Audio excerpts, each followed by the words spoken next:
Hello and welcome to episode number 86 of the 50 Years Ago in Hockey podcast. Each week right here on the Hockey Podcast Network, we take a trip back in time to bring you all the hockey news from 50 years ago, exactly as it happened and exactly as it was reported by some of the greatest sports journalists of all time. In this episode, we are looking at the week of June 14th to 20th, 1971. The NBA playoffs are in full swing right now, and the action increases from game to game. This is where the contenders are separated from the pretenders, and to give you some skin in the game, DraftKings is offering free-to-play pools every day of the basketball playoffs, offering players a free shot at up to $10,000 in total prizes. That's up to $10,000 in total prizes up for grabs every single day, and the best part is it's free to play.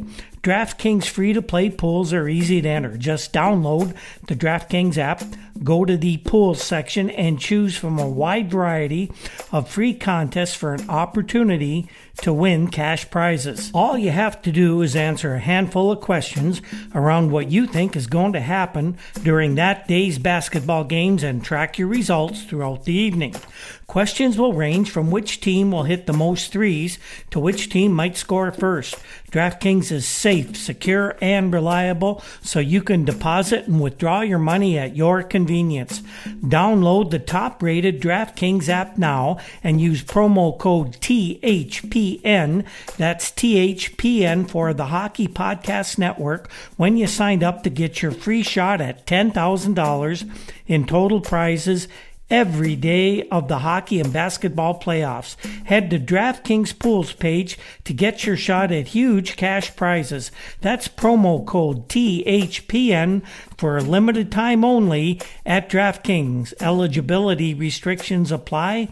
See DraftKings.com for full details. And in addition to DraftKings, do not forget we are also sponsored by newspapers.com, where we get much of our historical content, and by the Breakwall Brewing Company of Port Colborne, Ontario, who are now have their patio open every day. And if you get a chance to get in the Niagara area, look me up and we'll meet at the Breakwall. If you like what we do here every day on Twitter and each week on this podcast, you can help us out by going to patreon.com/hockey50years to subscribe to this podcast.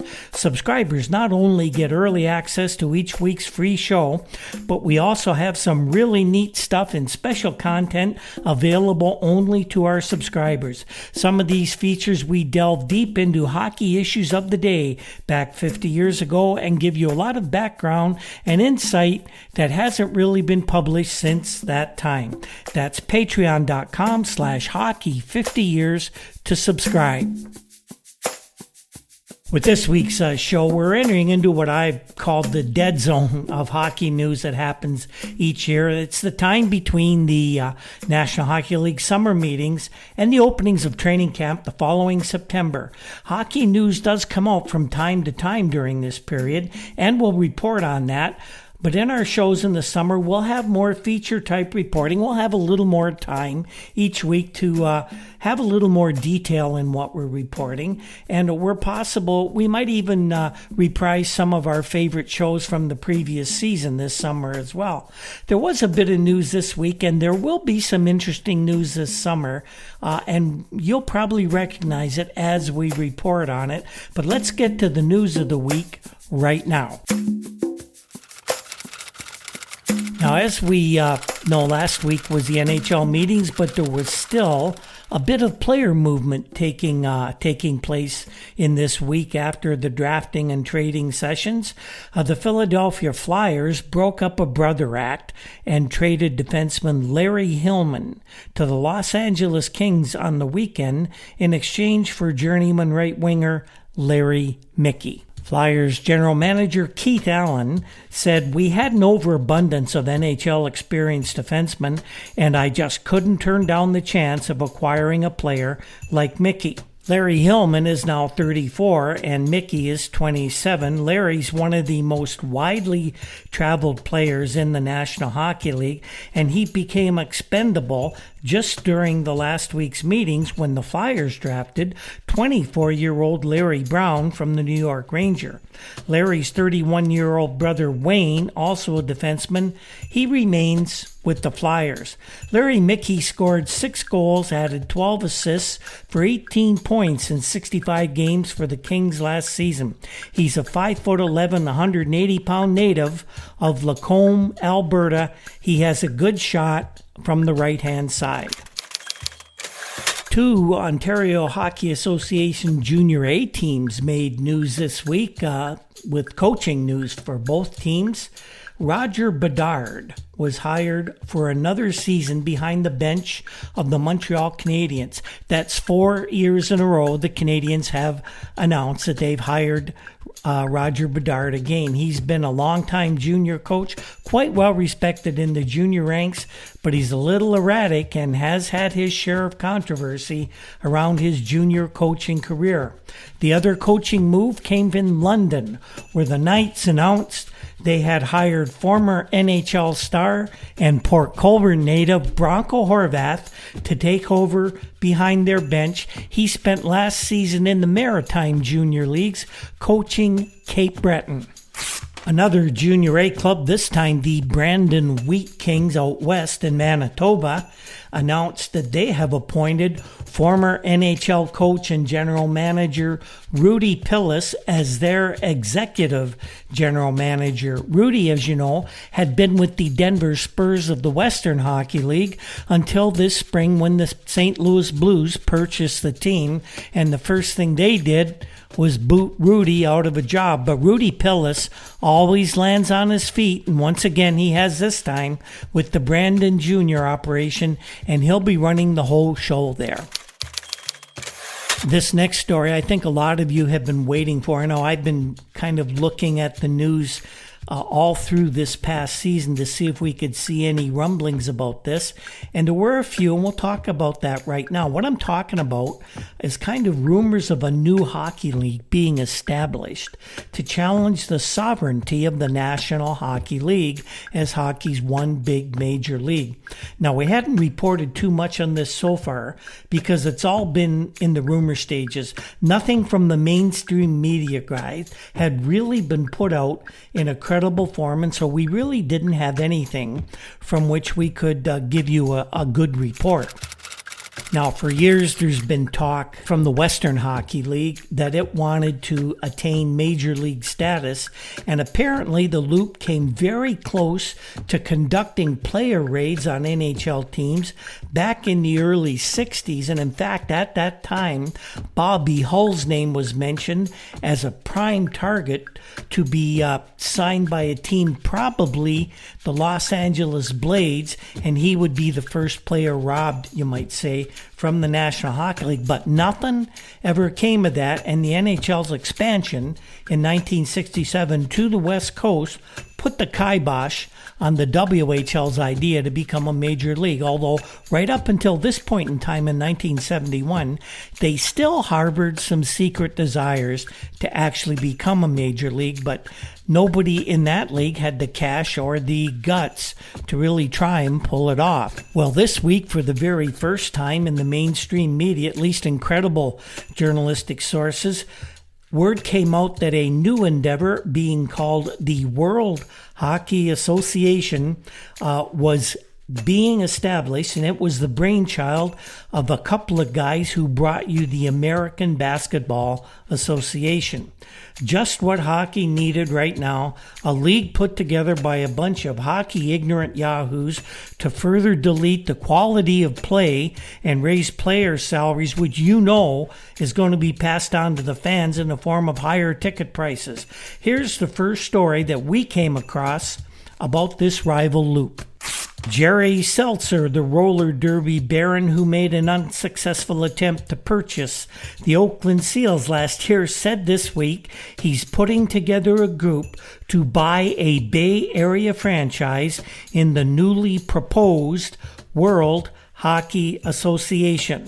The National Hockey League awarded the financially barren Seals to Charles O. Finley a year ago instead of the Seltzer Combine, which included several National Football League owners. Later, the NHL asked Seltzer to bail out the ailing Pittsburgh Penguins, but the man who built roller skating into a multi-million concern said no to that proposition. Now, Seltzer is aiming to join the World Hockey Association, which right now is operating out of Miami and plans a 14-team professional league to begin play in 1972-73. They're going to get this thing up and running pretty darn quick by the sounds of it.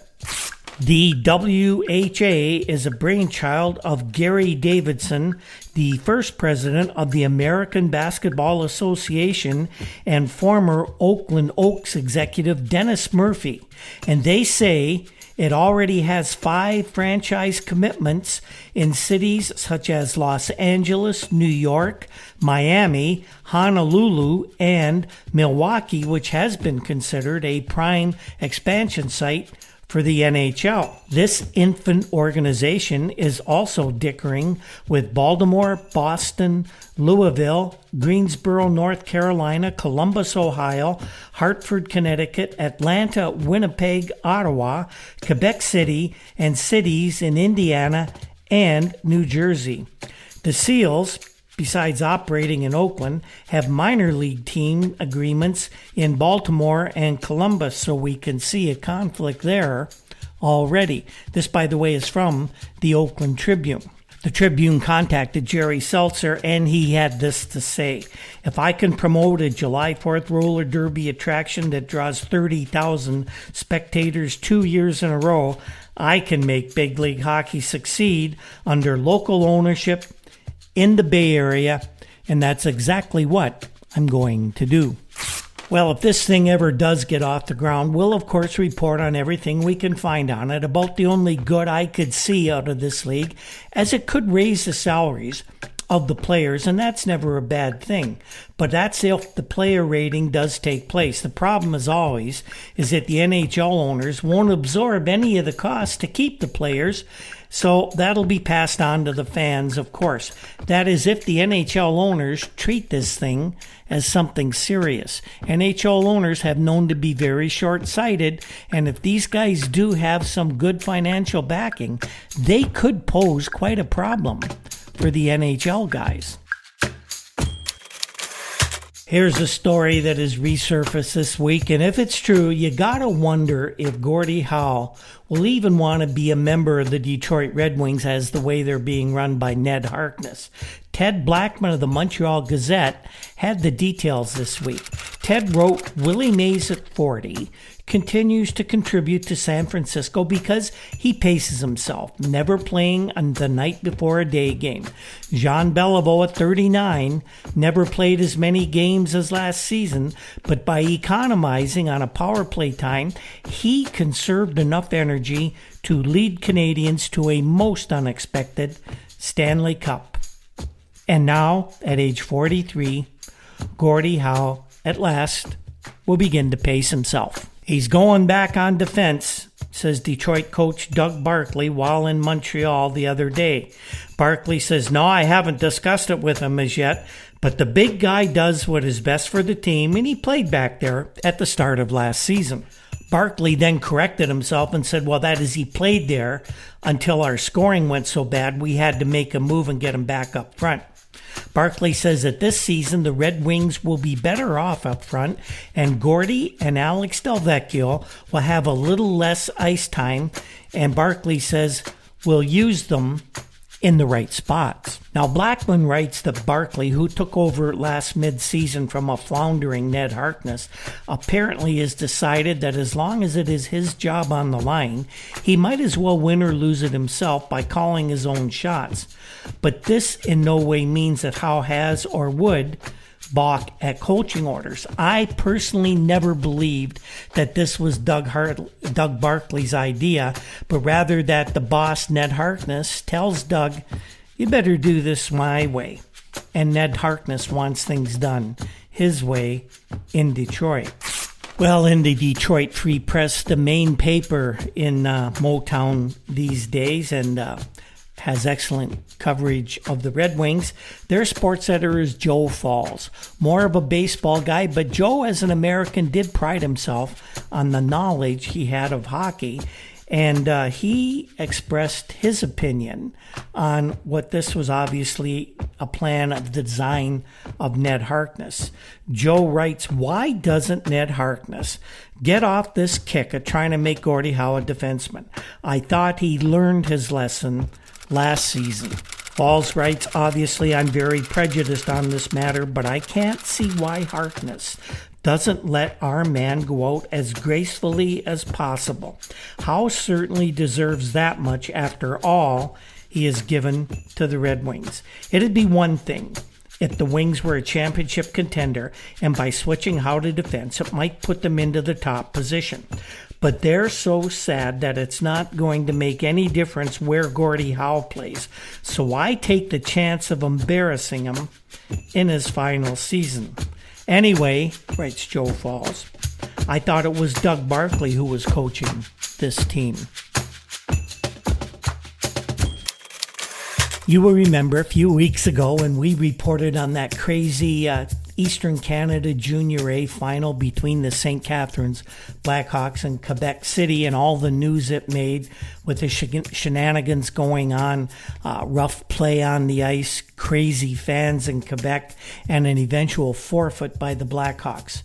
Well, the Canadian press had this story this week of the aftermath of what happened because of that forfeit. Fred Muller, owner and general manager of the St. Catharines Blackhawks of the Ontario Hockey Association Junior A Series, was suspended for 1 year by the executive of the Canadian Amateur Hockey Association. The suspension of Muller for the 1971-72 season means he will have to arrange for a general manager for his hockey club. Joe Kriska, the new Canadian Amateur Hockey Association president, said Muller cannot act in any capacity with the club during his suspension. The ban on Muller followed the indefinite suspension by the CAHA because of the failure of the St. Catharines team to complete a semifinal Eastern Junior Series against Quebec Remparts of the Quebec Junior A Hockey League. However, there is a delicate and difficult area in which the CAHA does not wish to intrude.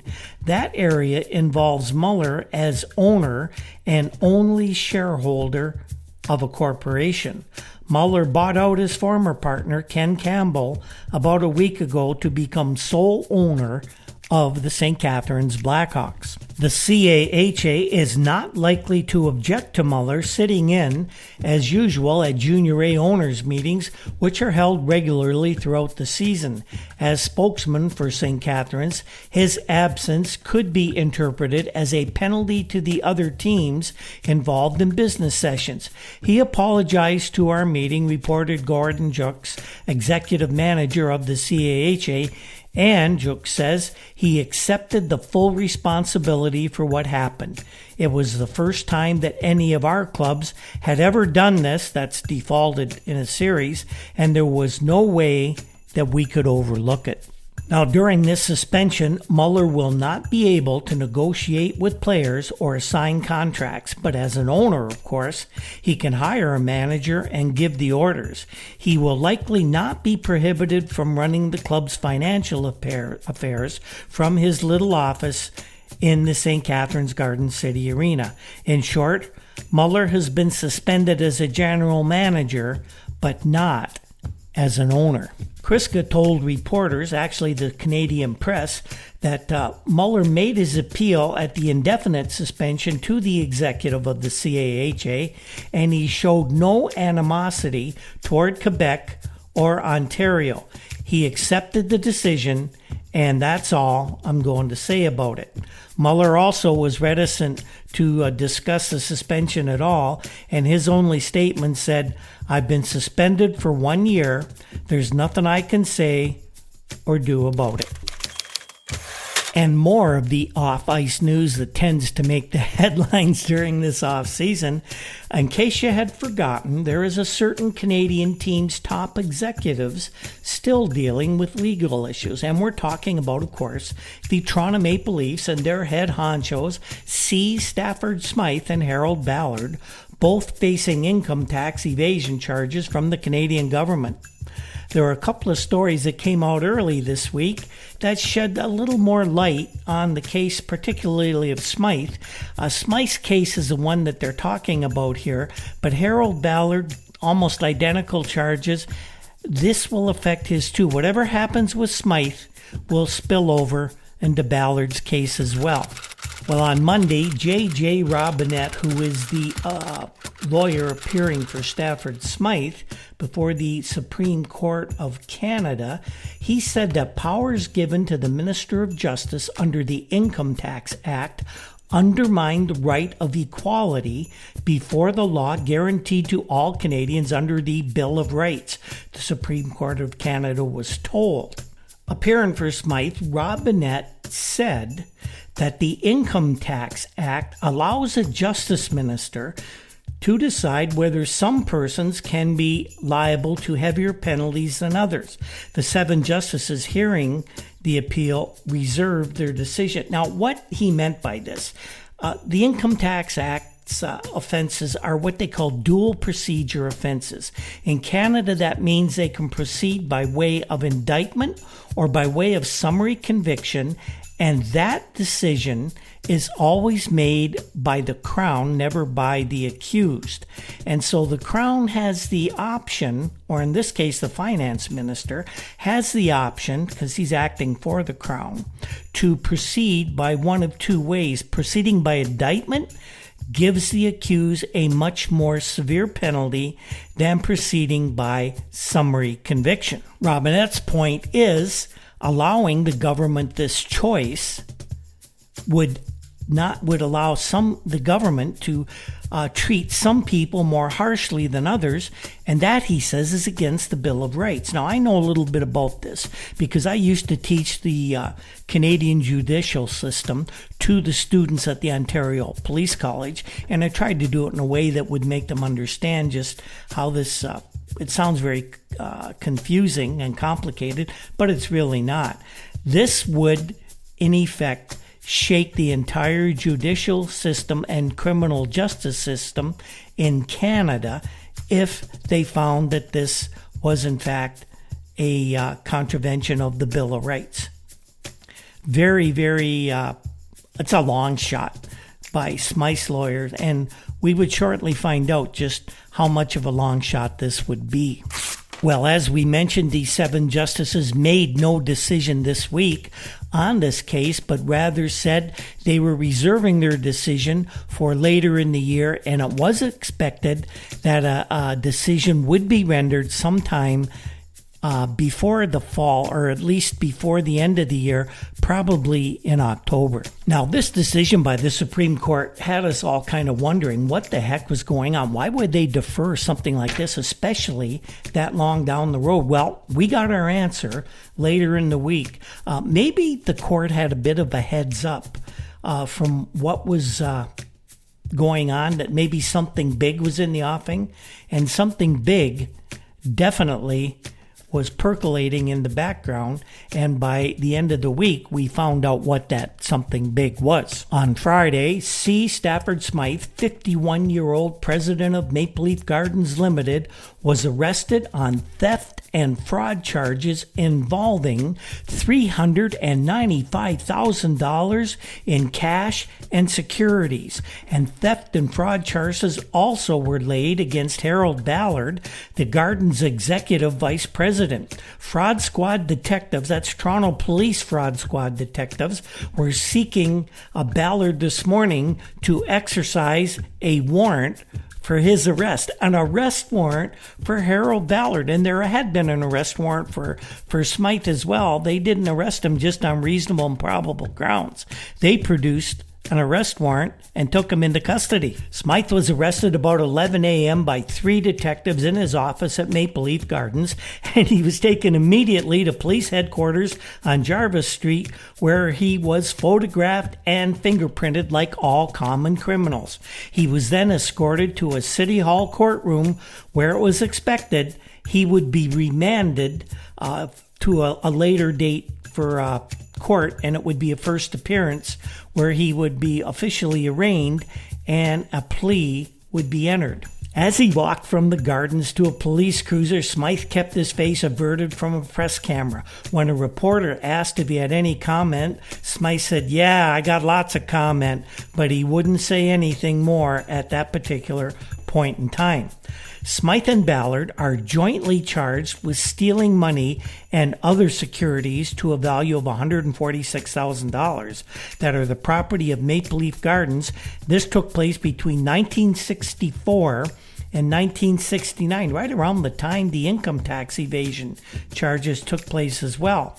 Smythe faces an additional charge of defrauding the Gardens of $249,000 during that same time period. A second charge against Harold Ballard alleges that between 1965 and 1969, he defrauded Maple Leaf Gardens of $83,000. Warrants for both arrests were sworn out by Detective Sergeant Charles Angus of the Toronto Police Fraud Squad. Metro Police detached 3 detectives from their normal fraud squad duties to devote full time to the investigation. Angus and detectives Lloyd Creighton and David Simser set up a special office on University Avenue, and they are working with lawyer Clayton Powell, who has been appointed a special prosecutor in this case. They do not want to muck this up at all. They really want to get these guys.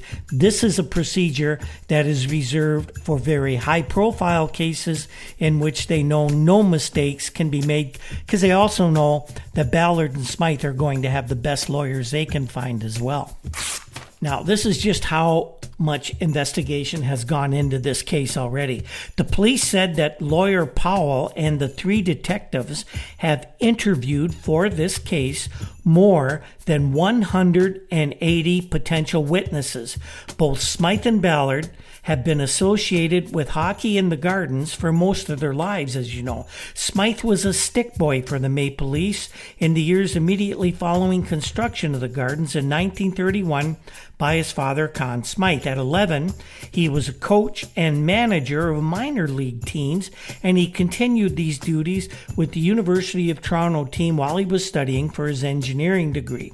Following World War II service with the Royal Canadian Navy, Staff was named manager of the Marlboros, which of course was the Leafs Junior A farm team in the 1940s. In 1957, Conn Smythe named Staff chairman of the Leaf Hockey Committee. Stafford then replaced general manager Howie Meeker and coach Billy Ray with George Punch Imlach, and of course that led to 4 Stanley Cups.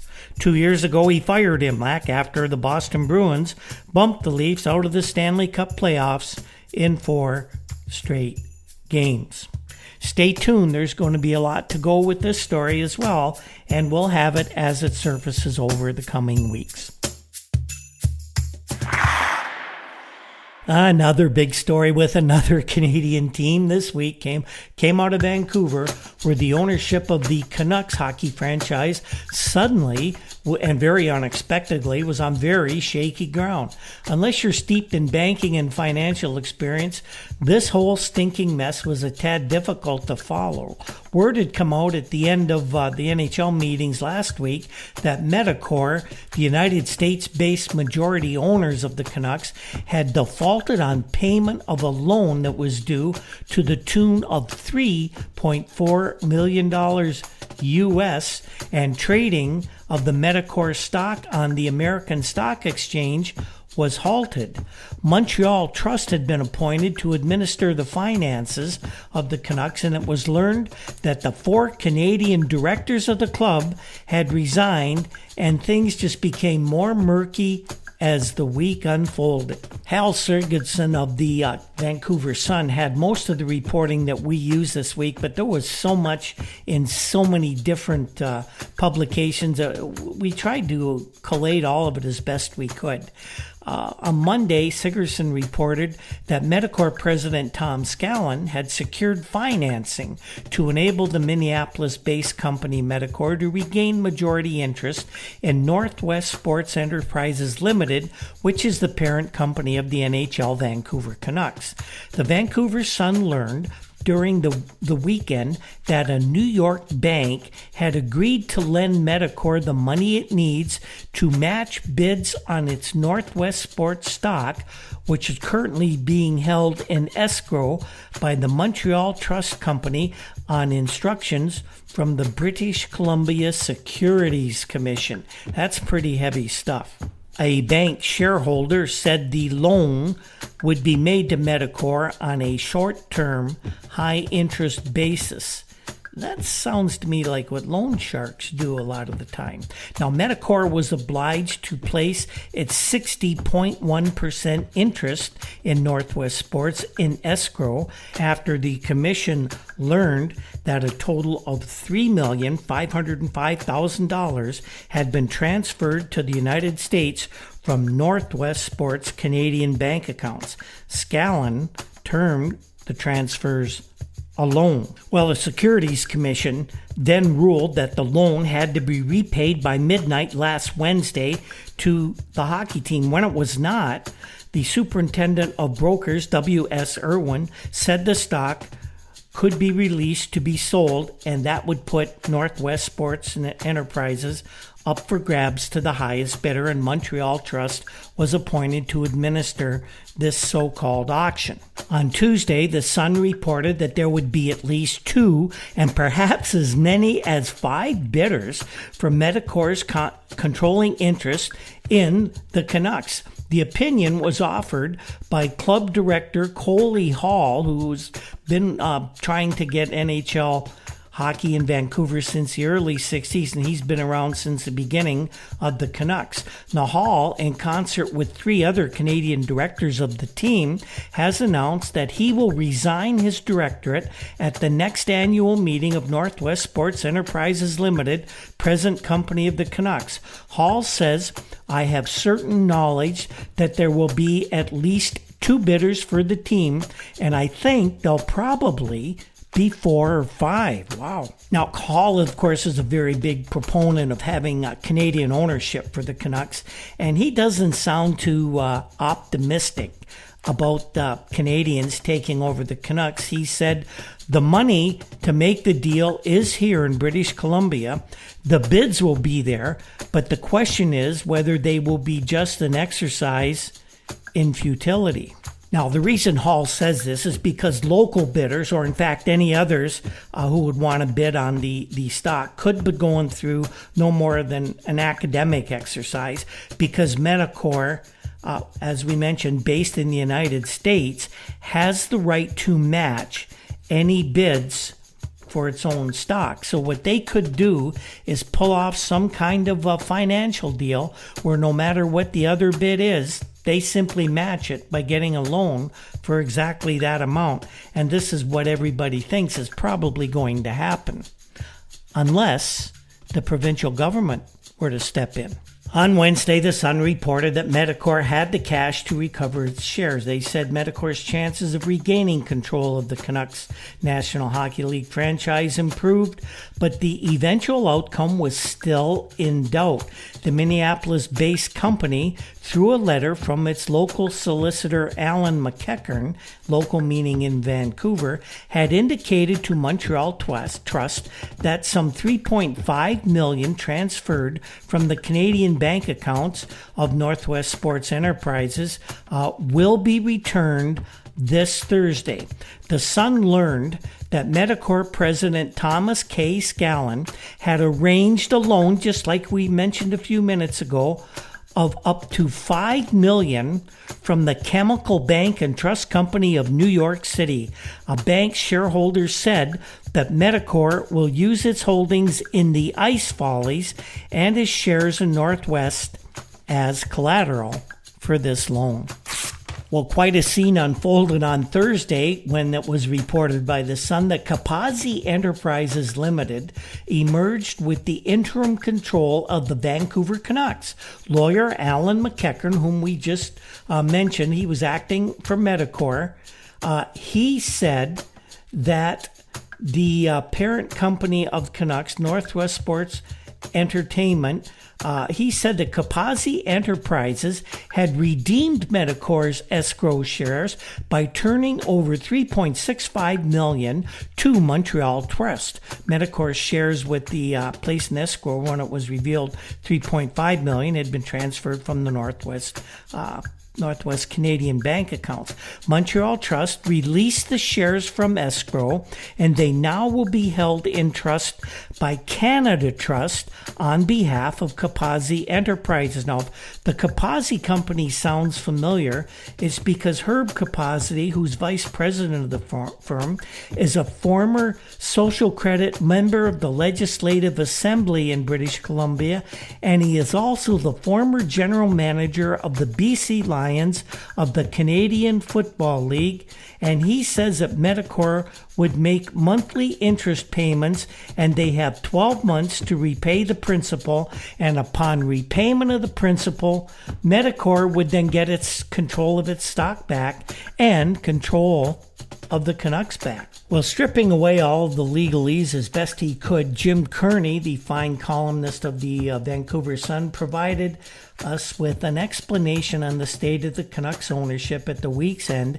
after the maneuvering by Kapasi, Herb Kapasi. Now, Kapasi said he just wanted to be president of the team. He did not want to be general manager. There were a lot of stories being written that Kapasi wanted to take over and run the day-to-day operations of the Vancouver Canucks. He said that's not true.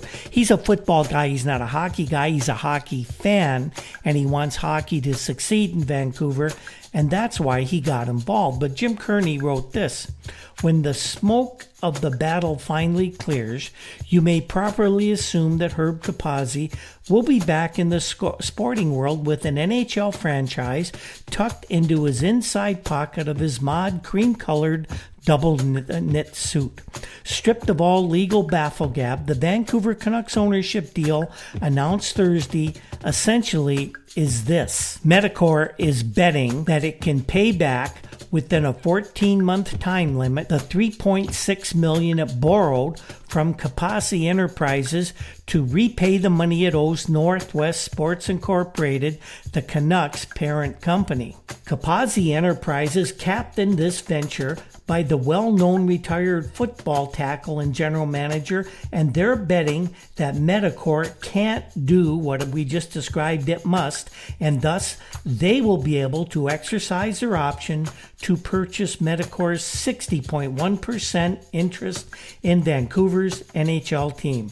Now, from all available evidence, Kearney says there is only one horse on which to place your bets, and it's not Medicor. Kearney writes that Herbie Kapasi didn't move fast enough on the field to become one of the greats of the Canadian Football League. But off the field, his speed and timing have been something else. He has at least a 2-goal lead in this particular corporate contest because Medicor President Tom Scallon has to find $3.6 million plus interest of $30,000 a month without being able to touch the treasury of his biggest single cash flow source, the Canucks Hockey Club. The return of the money to Northwest Sports Treasury doesn't call off the British Columbia Securities Commission investigation into the club's affairs. If the commission comes up with something less than a clean bill of health, which is entirely possible in this affair, Medicor's position here will be untenable and will come to an end. Now, this story was, of course, a long way from being resolved, and it would continue to dominate the sports pages, at least in Vancouver, for a while yet, and we'll give you the developments as they came out. So that is this week's show, everyone, the first of the summer dead zone, and actually there was quite a bit going on that we had a little fun with, I think, reporting these. And what did we learn from this week. Well, we learned the Red Wings still won't let the goofy idea of having Gordie Howe play defense go. They're still going to make him do that this fall. And they've said it to the newspapers, and they haven't even talked to Gordie yet. How stupid could that be? We also learned of the arrests of Stafford Smythe and Harold Ballard. Would this result in their removal from Maple Leaf Gardens executive and save the franchise from decades of hardship? We didn't know what would happen in 1971. We sure know now, though, don't we? And we also learned more details on the financial mess that's besetting the Vancouver Canucks, and it was a long way from being resolved. We'll be back next week with another episode of news from the Summer Dead Zone. And here's some of the stories that we're following right now. The American Hockey League will formally admit a new Sabres farm team, resurrecting the old Buffalo Bisons franchise in a brand new city. And it's not Dania, Florida. There was word that the Boston Bruins might be changing their style in the coming seasons, and that Phil Esposito had some thoughts on the changing the style, but Phil might not be with the Bruins because there was a lot of talk around the NHL that the Bruins cannot afford to keep both Bobby Orr and Esposito. They're both getting big contracts this summer. And more stories surfaced on the formation of the rival Major Hockey League, and we'll talk a bit about that as well. The World Hockey Association was about to get started. The 50 Years Ago in Hockey podcast is produced by Andy Cole. I can't thank him enough for all his hard work. He continues to put out great content, a great product for us every single week. Andy produces podcasts of his own and for others, and if you're interested in putting something together, get a hold of me. I'll put you in contact with Andy, and maybe you can work something out. The very popular Juno-nominated Toronto indie rock group, the Rural Alberta Advantage, provides our introduction music, and if you ever get a chance to see them perform live, don't miss the opportunity. They put on a great high-energy live show. They are going to be appearing in Edmonton during the first week of August, we understand, as the world starts to get back to something resembling normal. Other musical pieces and sound effects in the podcast are by Andy Cole as well. Our research comes from files of the Toronto Star, Toronto Global Mail, and of course, the many publications found at newspapers.com. During the hockey season, you can find us every day at Hockey 50 Years on Twitter. We're on Facebook under the 50 Years Ago in Hockey banner, and our WordPress site is hockey50yearsago.com, where we have news on the podcast and other information on our accounts as well. Of course, your favorite podcast sites also has this podcast, and the Hockey Podcast Network is our home every single week. We thank everyone who turns into the show. We hope you'll stick with us through the summer, and on that note, we will see you next time. When the ice breaks